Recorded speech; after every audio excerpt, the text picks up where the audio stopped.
get a call a few weeks later. Are you still interested in the apartment or whatever? Yeah. At this time, I'm looking with roommates. I'm looking all over.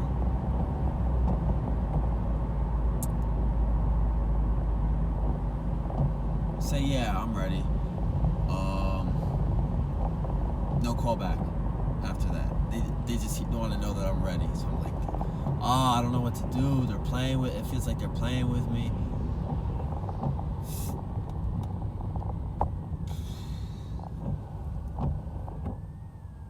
Couple more weeks go by. Now they call me. It's ready. So I'm excited. If they say, okay, the person's moving out,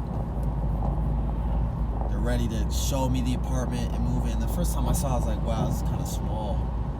It's a little studio, but I was just so ready to get in. I packed up my things, and it felt like,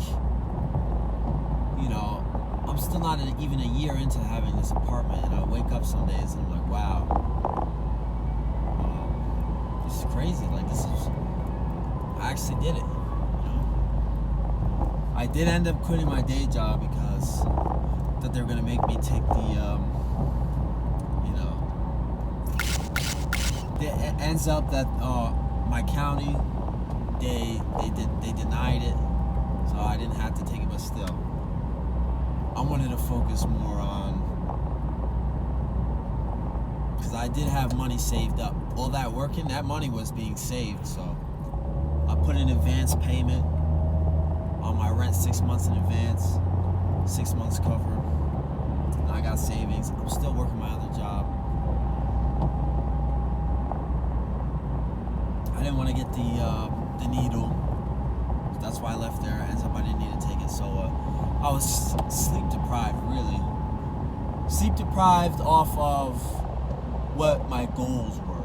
If your goal is money, I don't think sleep deprivation is that much of a problem. But I wanted performance out of the gym. I wanted to change my body with heavy weights. When you want to change your body with heavy weights, the recovery and the eating is important. And there's not much time for eating and recovery. Although I did fit it in. And I was training consistently with the same consistency as I was when I was working the 2 jobs. But the mindset I had, like, I was a zombie. When I left, I just didn't show up.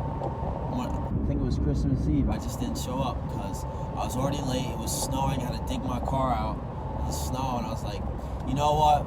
In a week's time, I'm hearing over the intercom, you're gonna have to get the needle. And I was like, no, I'm really not down with that. And at that time, I was moved in to my apartment, and it's like there's got to be a better way to make money. So here we are. Bought my equipment, my dongle for my phone, because I don't want to buy a camera just yet. Play with the camera I got with me. Everything's smooth and sailing smooth right now. So living life on my own. I feel like I have a more different energy. I don't feel, I'd be at my mother's house, and nothing against her, but I just felt like I wasn't a man.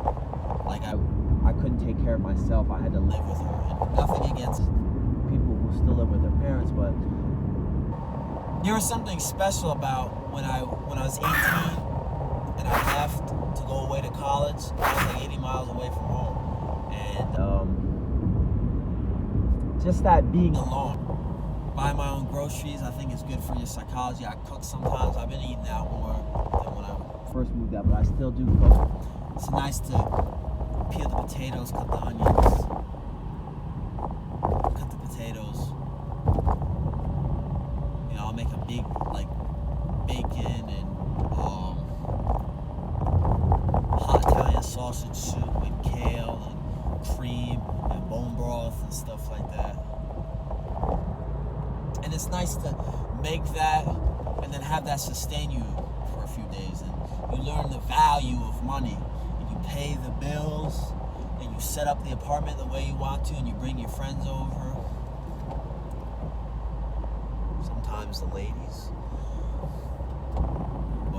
It just felt like the appropriate step that was next. I was never bought into the idea of college.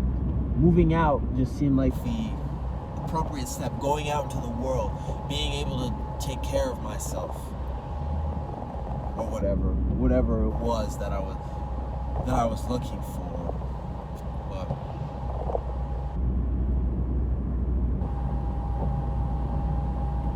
now it's just the pressure, and that's also what I wanted. I wanted the pressure of being by myself. That'll take my energy and focus it into needing to make it, needing to survive. Something like that. We're almost there though.